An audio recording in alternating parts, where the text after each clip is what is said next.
ومولانا ومولا الثقلين جد الحسن والحسين أبي القاسم محمد اللهم صل على محمد وآله الطيبين الطاهرين المعصومين المظلومين الذين أذهب الله عنهم الرجس وطهرهم تطهيرا اللهم صل على محمد بعد فقد قال الله في كتابه المبين وهو أصدق الصادقين بسم الله الرحمن الرحيم ولا تلبسوا الحق بالباطل وتكتموا الحق وأنتم تعلمون. صلوات پڑھیے.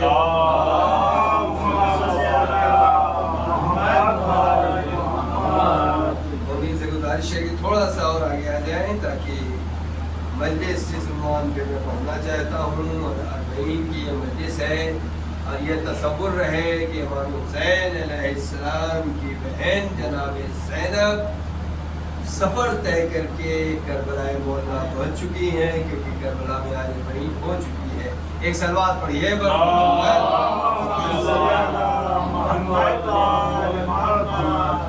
اور جیسا کہ آپ میرے مزاج سے واقف ہیں میری کوشش رہتی ہے کہ آپ تک چند باتیں یہ طالب علم پہنچا سکے قرآن کی معرفت سے اہل بیت علیہ السلام کی حدیثوں کے معرفت سے. اور اسی سلسلے میں سرنامہ عنوان حق اور باطل اور قرآن مجید کی سورہ بقرہ کی 42ویں آیت جو میرا سرنامہ عنوان ہے کہ خدا بند عالم ارشاد فرما رہا ہے. مہدی بھائی خاص توجہ کہ خدا بند عالم ارشاد فرما رہا ہے کہ دیکھو کبھی بھی حق کو باطل کا لباس مت پہنا دینا. دیکھو کبھی بھی حق کو باطل کا لباس مت پہنا دینا. یا اسے میں یوں کہوں کہ کبھی بھی حق کو باطل سے نہ ملا دینا. اسے میں اس طرح سے کہوں کہ کبھی بھی باطل کو حق کا لباس مت پہنا دینا. ایک صلوات پڑھیے پر محمد والے. مطلب یہ بات اس قرآن کی اس آیت سے واضح ہو گئی کہ دو چیزیں ہیں، ایک حق ہے اور ایک باطل ہے. جہاں حق ہوگا وہاں باطل نہیں ہوگا، جہاں باطل ہوگا وہاں حق نہیں ہوگا. لہذا قرآن مجید صاف طور سے کہہ رہا ہے کہ کبھی حق کو باطل سے نہ ملانا، کبھی حق کو باطل کا لباس نہ پہنا دینا. میں پوری وضاحت کروں گا. یہ بات اسی طرح سے واضح ہے کہ جیسے کبھی سویرا ہے تو وہ اندھیرا نہیں ہو سکتا، اگر دن ہے تو رات نہیں ہو سکتی، حق ہے تو باطل نہیں ہو سکتا. ایک صلوات پڑھیے پر محمد والے محمد. بھائی یہ بات بہت اچھی طرح سے ذہن نشین کر لیجئے کہ حق اور باطل آپس میں کبھی بھی مل نہیں سکتے. جہاں حق ہوگا وہاں باطل نہیں ہوگا.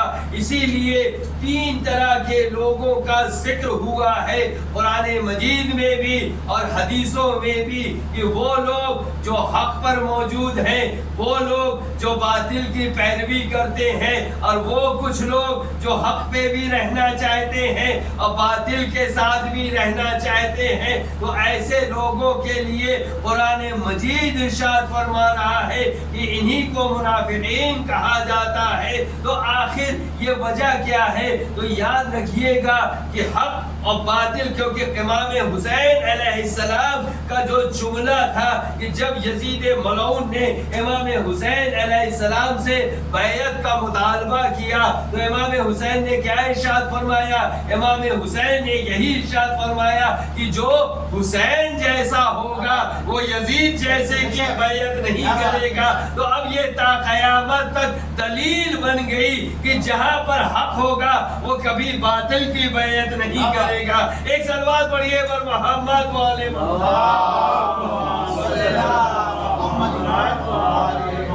جہاں پر حق ہوگا وہاں پر باطل کی پیروی نہیں ہو سکتی، جہاں پر باطل ہے وہاں پر حق موجود نہیں ہو سکتا۔ اور دیکھیے کہ مولا کائنات کا ایک قول ہے، اور صلوات پڑھ دیجیے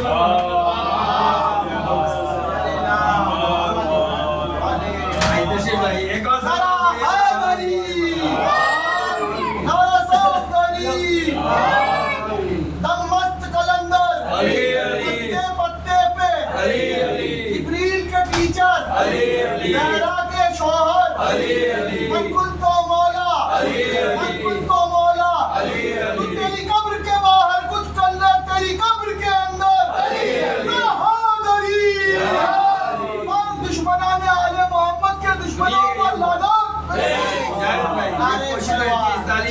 کہ آپ تک ہمیشہ کچھ نئے عنوان کے ساتھ پہنچا جائے۔ تو آج جو عنوان ہے حق اور باطل، اور یاد رکھیے گا امام حسین علیہ السلام نے کیا ارشاد فرمایا تھا کہ جو حسین جیسا ہوگا وہ یزید جیسے کی بیعت نہیں کرے گا۔ تو پتا چلا کہ ایک طرف حق موجود تھا اور ایک طرف باطل موجود تھا۔ امام حسین علیہ السلام حق پر موجود تھے، یزید ملعون باطل تھا، باطل کی پرستش کر رہا تھا۔ لہٰذا جہاں پر حق تھا امام حسین نے یہی کہا میں اپنے پورے گھر کو قربان کر سکتا ہوں مگر میں اپنے ہاتھ کو تیرے ہاتھ میں نہیں دے سکتا۔ آخر اس میں مسئلہ کیا تھا؟ امام حسین علیہ السلام بیعت کر لیتے تو آخر اس سے کیا فرق پڑ جاتا؟ تو آپ کو پتا ہونا چاہیے کہ دراصل امام حسین علیہ السلام فخر انبیاء کا نام ہے، جو فخر انبیاء ہے اسے امام حسین علیہ السلام کہا جاتا ہے۔ اگر امام حسین علیہ السلام بیعت کر لیتے تو اس کا مطلب یہ ہوتا کہ حضرت آدم علیہ السلام اپنے بیٹے قابیل کی بیعت کر رہا ہے۔ اگر امام حسین علیہ السلام بیعت کر لیتے تو اس کا مطلب یہ ہوتا کہ نوح اپنے ناہنجار بیٹے کی بیعت کر رہا ہے۔ اگر امام حسین علیہ السلام بیعت کر لیتے تو اس کا مطلب ہوتا کہ جناب ابراہیم نمرود کی بیعت کر رہے ہیں۔ اگر امام حسین علیہ السلام بیعت کر لیتے تو اس کا مطلب ہوتا کہ موسیٰ فرعون کی بیعت کر رہے ہیں۔ صلوات پڑھیے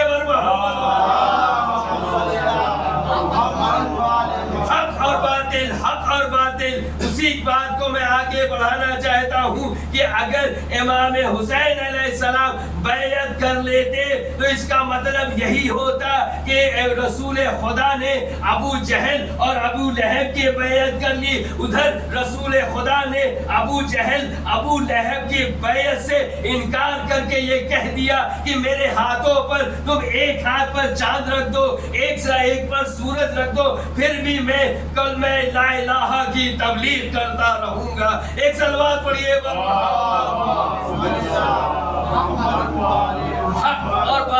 حق اور باطل کے ساتھ تو آپ کو یہ فیصلہ کرنا ہے کہ حق کدھر ہے۔ اور امام حسین علیہ السلام نے یہ اپنی شہادت دے کر بتا دیا کہ اب جو دنیا میں جنگ ہوگی وہ صرف دو لوگوں کی جنگ ہوگی، ایک وہ لوگ ہوں گے جو حق پر ہوں گے اور ایک وہ لوگ ہوں گے جو باطل کی پرستش کریں گے۔ ایک صلوات اور پڑھیے پر یاد رکھیے گا کہ جب باطل بڑی کوششیں کرتا ہے کہ کیسے لوگوں کو اپنی طرف مرغوب کیا جائے، کیسے لوگوں کو بلایا جائے. کبھی سر کا لالچ دیا جاتا ہے، کبھی زمین کا لالچ دیا جاتا ہے، کبھی منصب کا لالچ دیا جاتا ہے، کبھی دولت کا لالچ دیا جاتا ہے، کبھی حکومت کی لالچ دی جاتی ہے، تاکہ لوگ باطل کے ساتھ جڑتے چلے جائے، باطل کے طرف جڑتے. جب میں ایک جملہ یہاں پر مولا کائنات کا کہنا چاہوں گا. مولا کائنات ارشاد فرماتے ہیں کہ وہ حق ہی نہیں ہے جس کی مخالفت نہ ہو. جس کی مخالفت ہو رہی ہے سمجھ جانا کہ وہ حق پر ہے. ایک صلوات پڑھیے بر محمد.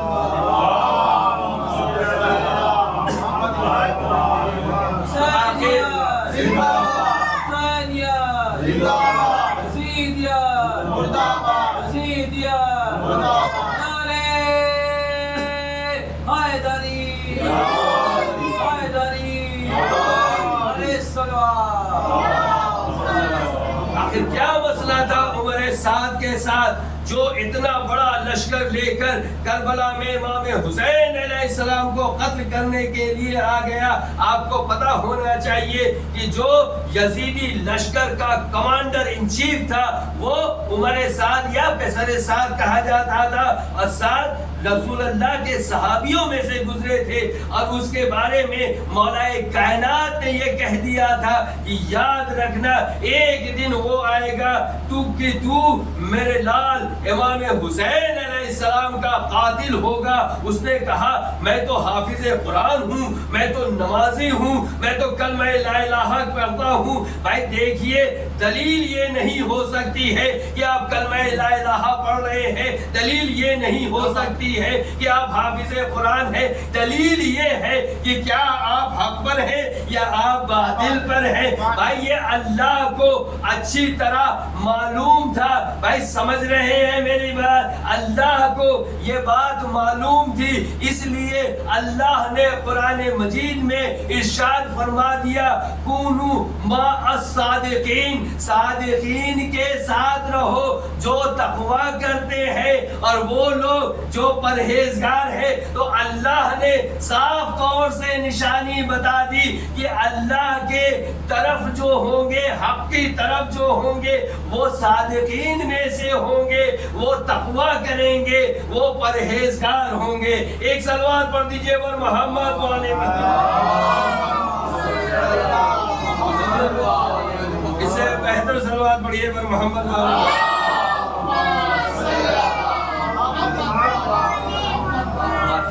کیا ہے اس بات کو کہ پورا عنوان میرا وہی ہے، میں اسی عنوان پہ رہنے کا عادی ہوں کہ آخر حق کیا ہے. تو یاد رکھیے کہ حق وہ ہے کہ جسے ہم پہلی اگر ہم بات کریں تو جو آپ اچھی طرح جانتے ہیں کہ خدا کی ذات کو، اللہ کی ذات کو حق کہا جاتا ہے. آخر اللہ کی ذات کو حق کیوں کہا جاتا ہے؟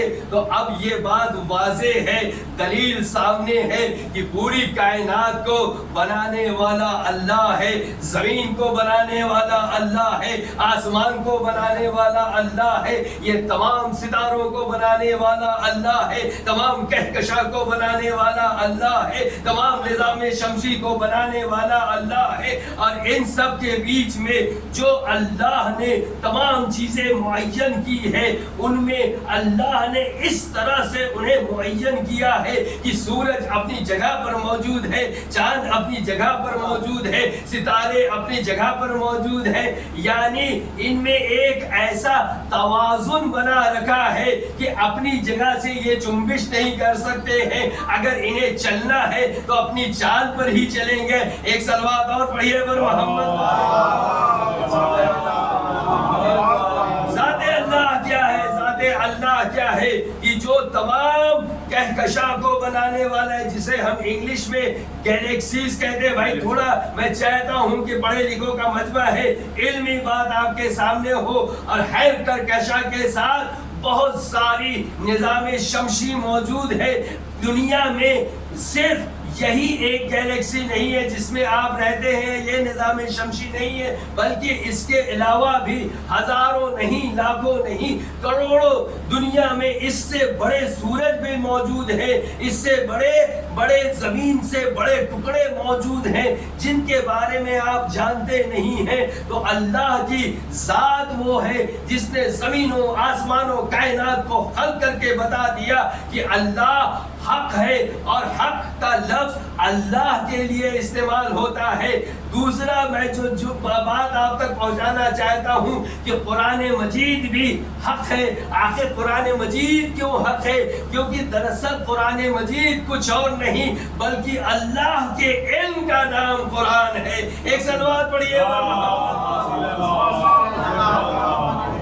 اللہ کے علم کا نام قرآن مجید۔ ایک جملہ آپ کے نظر کرتا چلوں، آپ ضرور محظوظ ہوں گے۔ اللہ نے جب اپنے علم کو کاغذ میں اتارنا چاہا تو اسے قرآن مجید بنا کر بھیج دیا، اور جب اپنے علم کو پیکر میں سمیٹنا چاہا تو رسول خدا کو دنیا میں بھیج دیا۔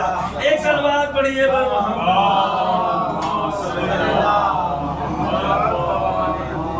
نعرہ تکبیر، نعرہ رسالت، نعرہ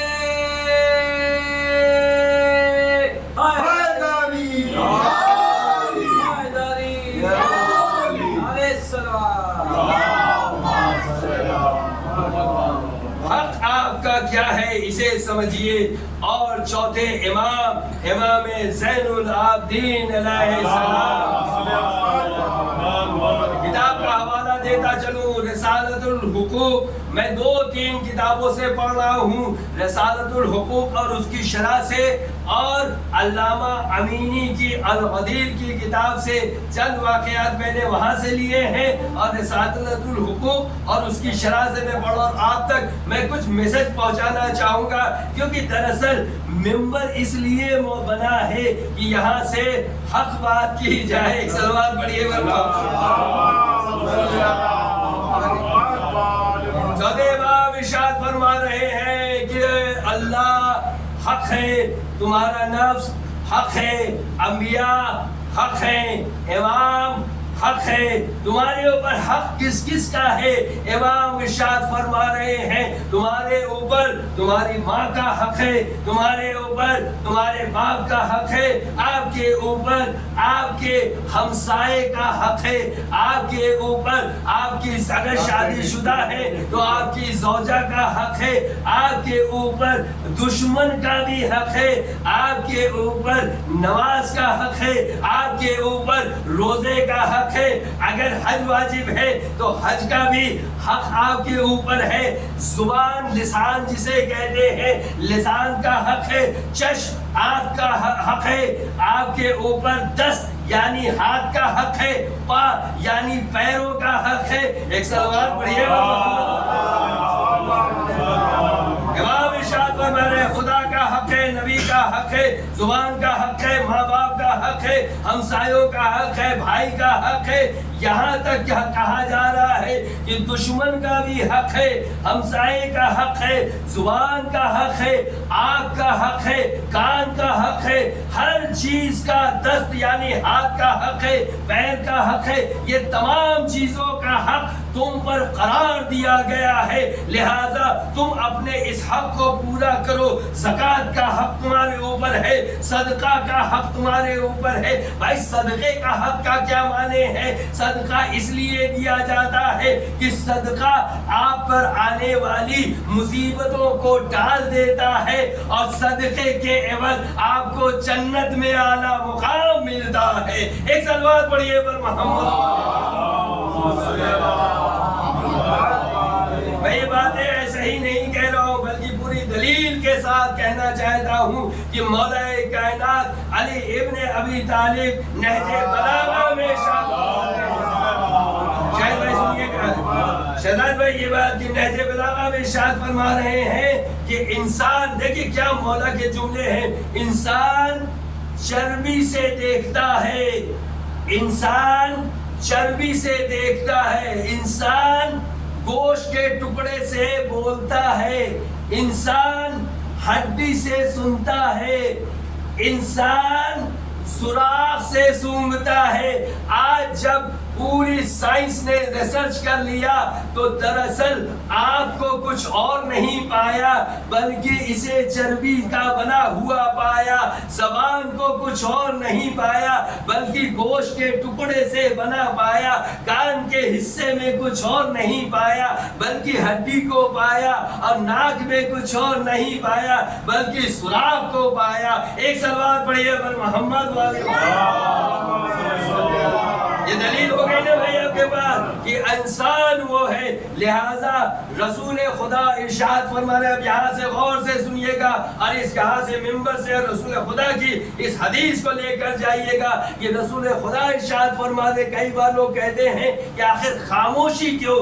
خاموشی رسول خدا ارشاد فرما رہے ہیں کہ اگر مصلحت ہو تو خاموش رہنا چاہیے، اور جو اپنے خاموش رہ کر اپنے اخلاق اور تقوی کے ذریعے لوگوں کے دلوں کو جیتتا ہے، اللہ اس کے لیے جنت واجب کر دیتا ہے۔ مگر یہ حدیث یہیں پر نہیں رکتی ہے، اور یہ میں تفسیر رسالۃ الحقوق سے یہ بیان کر رہا ہوں کہ اس کے لیے جنت واجب ہو جاتی ہے جو اخلاق سے پیش آتا ہے، جو تقوی اور پرہیزگار ہوتا ہے، جو خاموشی اختیار کرتا ہے۔ اللہ اس کے لیے، کیونکہ اللہ کو فساد پسند نہیں ہے، لہذا جو خاموش رہ جائے اللہ اس کے لیے جنت واجب قرار دیتا ہے، اللہ اس کے لیے جنت واجب قرار۔ مگر اس کے بعد کی جو حدیث رسول خدا ارشاد فرما رہے ہیں کہ رسول یہاں سے ارشاد فرما رہے ہیں کہ دیکھو زبان کا، میں نے ابھی حق کیا امام کی کتاب سے کہ زبان کا تم پر حق ہے، لہذا اللہ کبھی بھی بد کلامی کو پسند نہیں کرتا ہے، اور اللہ اسے جنت سے محروم رکھتا ہے جو بد کلامی یا گالیاں دیتا ہے۔ ایک صلوات پڑھیے پر محمد والے۔ جو گالیاں دیتا ہے اس کے لیے رسول خدا ارشاد فرماتے ہیں کہ وہ جنت سے محروم ہو جائے گا، لہذا اپنی زبان کو پاک کر لو۔ یہی میرا چوتھا امام کہہ رہا ہے کہ زبان کا بھی حق تمہارے اوپر ہے۔ ایک صلوات پڑھیے پر محمد۔ عدل کی اور حق کی بات میں کر رہا ہوں، اور میں چند واقعے آپ کی نظر کرنا چاہوں گا علامہ امینی کی الغدیر کی کتاب سے۔ پہلے میں نے نہیں پڑھا، شاہد بھائی اس کو سن لیجئے۔ اس سودا نام کی ایک خاتون تھی جو مولائے کائنات علی ابن ابی طالب علیہ السلام کے، بہت غور سے سنیے گا، کہ وہ لشکر میں تھی اور وہ جنگ صفین اور دوسرے جنگوں میں مولائے کائنات کی طرف سے اشعار کو پڑھتی تھی، اور اس انداز سے پڑھتی تھی کہ جو مخالف تھا جس کا نام معاویہ تھا وہ اس بات سے بہت مجروح ہوتا تھا۔ بہرحال جنگ ختم ہو گئی اور مولائے کائنات شہید بھی ہو گئے، اور معاویہ نے ایک اپنے خاص کو ہمدان کا گورنر بنا کر بھیجا۔ یہ واقعہ سنیے گا کہ ہمدان کا گورنر بنا کر بھیجا، اور اس نے آنے کے بعد ہمدان پہ بہت زیادہ ظلم اور جور کرنا شروع کر دیا۔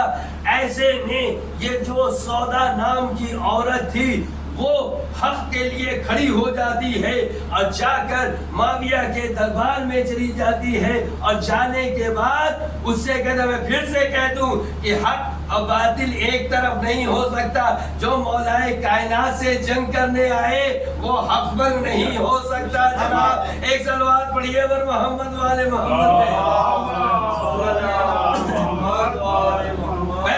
جب گئی تو اس نے کہا میں تو تیری تلاش میں تھا اور تو آج میرے پاس خود چلی آئی، بتا میں تیرے ساتھ کیا سلوک کروں، کہو تو میں بھی تجھے تیرے مولا علی کے پاس بھیج دوں۔ اس نے کہا میں تو یہ سمجھ کے آئی تھی کہ تو اپنے آپ کو خلیفہ کہتا ہے، میں تجھ سے انصاف مانگنے آئی تھی، مگر تو میری تکذیب کر رہا ہے، لہذا اس نے ایک شعر پڑھا اور وہ شعر عربی میں تھا جس کا ترجمہ یہ ہے کہ جن کے ساتھ حق تھا وہ آج قبر میں موجود ہے اور ان کے ساتھ حق بھی دفن ہو گیا۔ ایک صلوات پڑھیے جن کے ساتھ حق تھا آج وہ حق دنیا میں نہیں ہے اور ان کے ساتھ حق بھی دفن۔ اس نے کہا کہ یہ شعر تو نے کس کے لیے پڑھا؟ اس نے کہا میرے مولا کے لیے پڑھا۔ اور پھر وہ کہتی ہے کہ تجھ میں اور میرے مولا علی میں فرق ہی یہی ہے کہ جب میں اپنے مولا کے پاس ان کے گورنر کی شکایت لے کر گئی تھی، میرا مولا اس وقت وضو کر رہا تھا اور میں نے جب مولا سے یہ بات کہی تو مولا کی آنکھوں سے آنسو جاری ہو گیا اور اس نے کہا کہ آخر تو میرا گورنر کسی پہ ظلم کرے یہ علی کے لیے افسوس کی بات ہے۔ اسی وقت میرے مولا نے رقعہ لکھا اور لکھ کر اس کے پاس بھجوا دیا۔ یہ فرق ہے تجھ میں اور میرے مولا نے کہ مولا میرے کہنے پر اس کے آنکھوں سے آنسو جاری ہو گیا اور جب میں نے تجھ سے شکایت کی تو تم میری تکذیب کرنے لگا۔ ایک صلوات اور پڑھیے پر محمد۔ وقت بہت تیزی سے گزر رہا ہے، لہٰذا میں چند باتیں آپ تک اور پہنچانا چاہوں گا چونکہ مجمع ہے ایسا جو سننا چاہتا ہے مولا کے فضائل میں آپ تک پہنچانا چاہوں گا۔ میں چاہتا ہوں کہ کچھ علمی باتیں آپ تک پہنچے۔ بہت ہی مشہور واقعہ شاید آپ نے سن بھی رکھا ہو مگر آج میں بیان کرنا چاہوں گا کہ دیکھیے حق اور عدل کیا ہوتا ہے، پورا عنوان اسی پر ہے۔ میں نے بیچ کی کچھ باتوں کو کم کر دیا کیونکہ وقت بہت تیزی سے گزر گیا اور میں مسائل بھی پڑھنا چاہتا ہوں کیونکہ آج 40 کی مجلس ایک صلوات کا سہارا دیجیے تو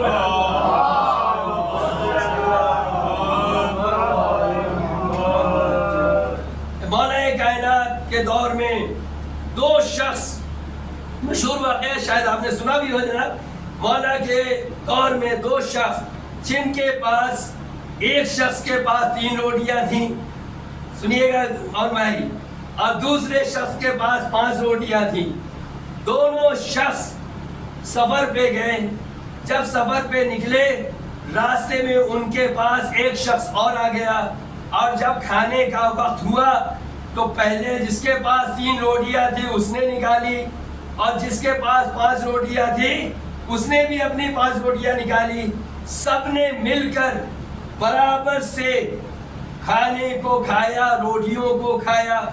جب وہ شخص کھانا کھا چکا جو ان دونوں کے پاس آیا تھا، ایک کے پاس 3 روٹیاں ایک کے پاس 5 روٹیاں تھی، اس نے روٹیاں کھانے کے بعد 4 درہم 8 درہم دیا، ان لوگوں کو 8 درہم دیا کہ بھائی یہ تم آپس میں تقسیم کر لو کیونکہ میں نے تم لوگوں کے ساتھ بیٹھ کے روٹیاں کھائی ہیں۔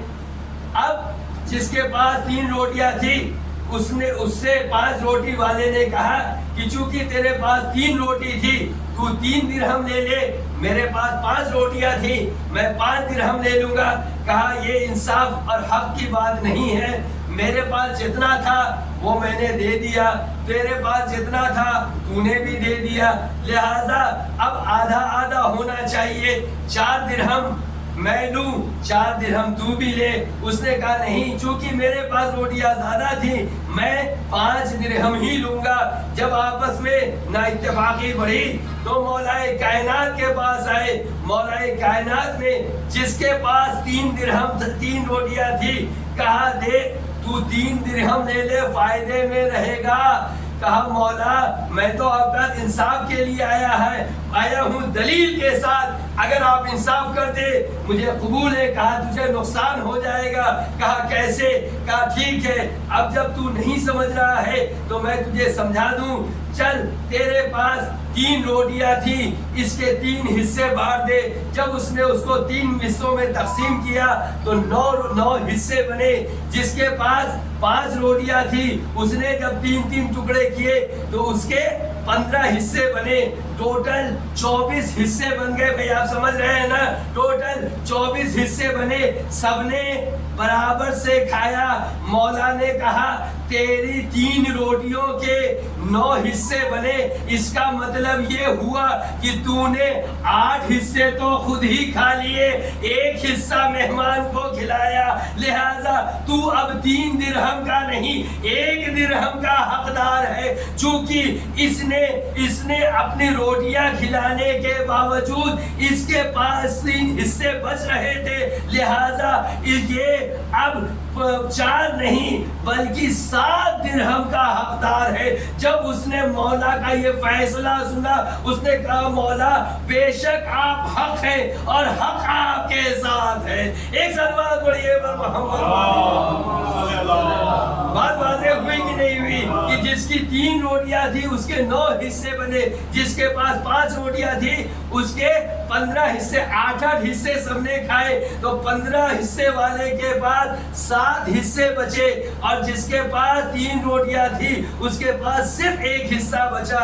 لہذا مولا نے کہا کہ تو 1 درہم کا حقدار ہے اور یہ 7 درہم کا حقدار ہے۔ مزے کی بات یہ ہے کہ جو ابھی تک 3 درہم لینے کو تیار نہیں تھا، وہ 1 درہم لے کر مولا کے فضائل پڑھتا ہوا چلا گیا کہ اگر دنیا میں حق ہے تو مولا کائنات کے ساتھ۔ ایک صلوات پڑھ دیجئے پر محمد والے۔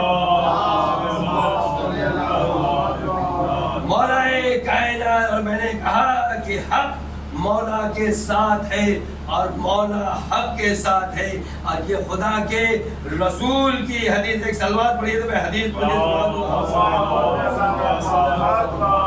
اس سے بہتر صلوات پڑھیے پر محمد۔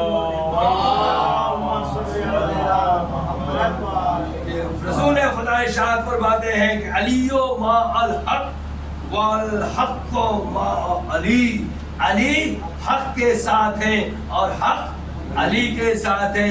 مگر یہیں پر حدیث نہیں ختم ہوئی جناب، رسول خدا نے یہ کہہ دیا کہ یا علی اب آپ جدھر کا بھی رخ کریں گے میں حق کو ادھر ہی موڑ دوں گا۔ تو اب پتا چلا جو علی کی راہ پر چلے گا وہی حق ہے۔ ایک صلوات پڑھیے پر محمد والے۔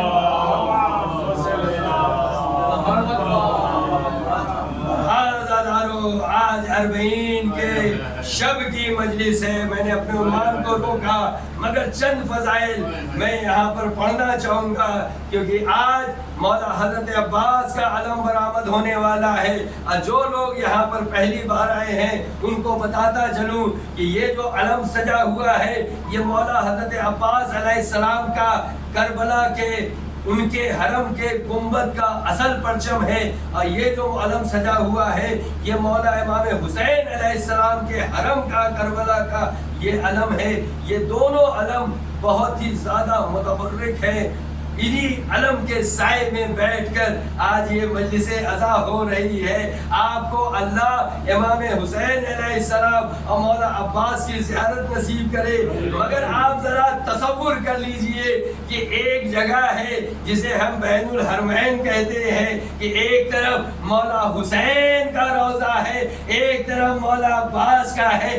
اگر یہاں بھی دیکھیں تو وہی تصور کر لیجئے، ایک طرف امام حسین ہے ایک طرف مولا عباس، اور یہ بیچ کی جگہ بین الحرمین ہے۔ ایک صلوات پڑھیے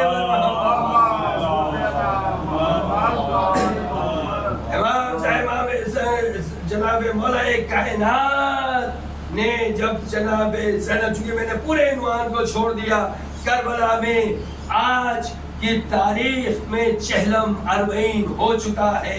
اب کس طرح سے ہوا کہ جو پچھلے سال کا ریکارڈ تھا وہ بھی ٹوٹ چکا ہے۔ پچھلے سال 4 سے 4.5 کروڑ تک لوگوں کا تخمینہ لگایا گیا تھا جو آفیشیل ڈیٹا تھا، مگر جو ان آفیشیل ڈیٹا تھا اس کی کوئی تعداد نہیں تھی، کسی نے 7 کروڑ کسی نے 10 کروڑ۔ اب یہ بتائیے کہ آخر اتنی بڑی تعداد کربلا کی سرزمین پر سما کیسے جاتی ہے۔ اب یہاں پر ایک جملہ کہتا چلوں کہ دراصل 40 یہ کیا ہے، یہ کچھ اور نہیں بلکہ جناب زینب کی سنت کا نام 40 ہے۔ ایک صلوات پڑھیے پر محمد،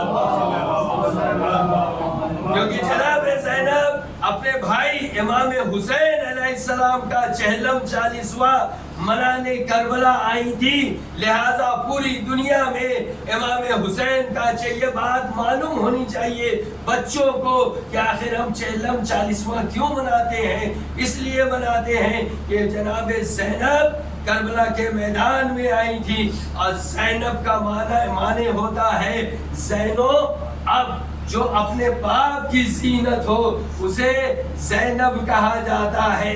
اب یہاں پر میں کچھ فضائل کے جملے پڑھے بنا نہیں رہ سکتا کہ جناب زینب زینت ہے کس کی؟ اپنے باپ کی۔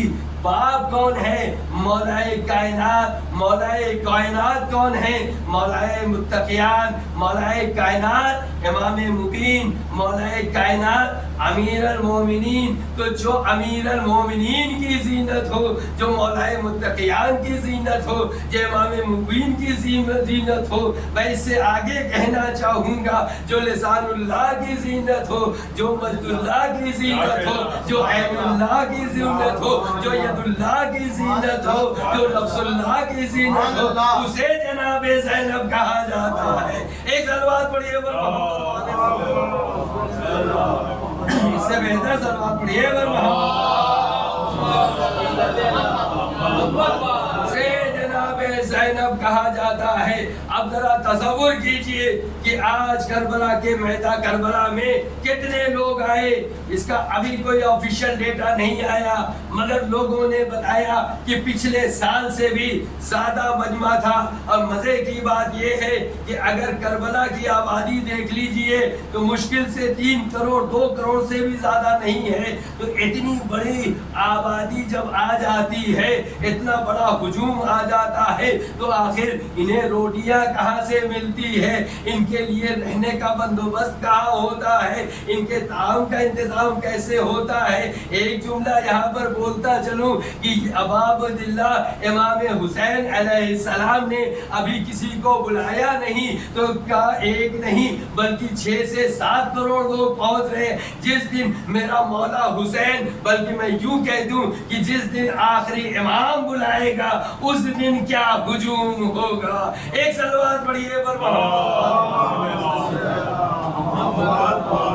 بے شک میرا مولا جس روز آواز دے گا ہم لبیک یا مہدی کہہ کے، لبیک یا مہدی کہہ کے ہم اس لشکر میں شامل ہونا چاہیں گے۔ مگر ہاں یاد رکھیے کہ کیا ہم نے اپنے آپ کو تیار کیا ہے کہ ہم لشکر مہدی میں شامل ہو سکے؟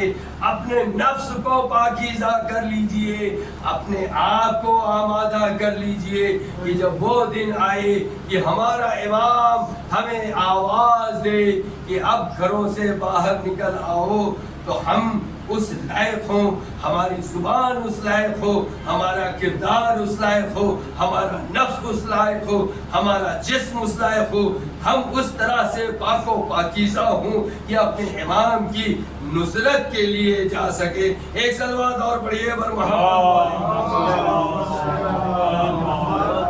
بس عزاداروں میں مجلس پڑھ چکا، 40 کی مجلس ہے۔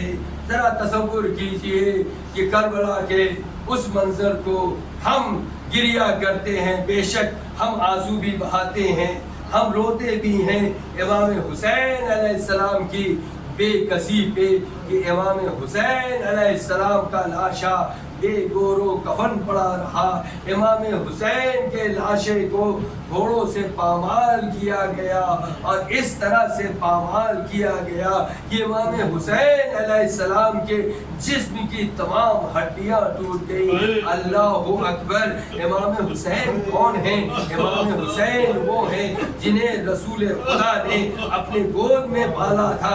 امام حسین وہ ہیں جسے رسول خدا نے اپنی زبان چسائی تھی۔ امام حسین جناب فاطمۃ الزہرا کے فرزند ہیں۔ امام حسین علی مرتضیٰ کے فرزند ہیں۔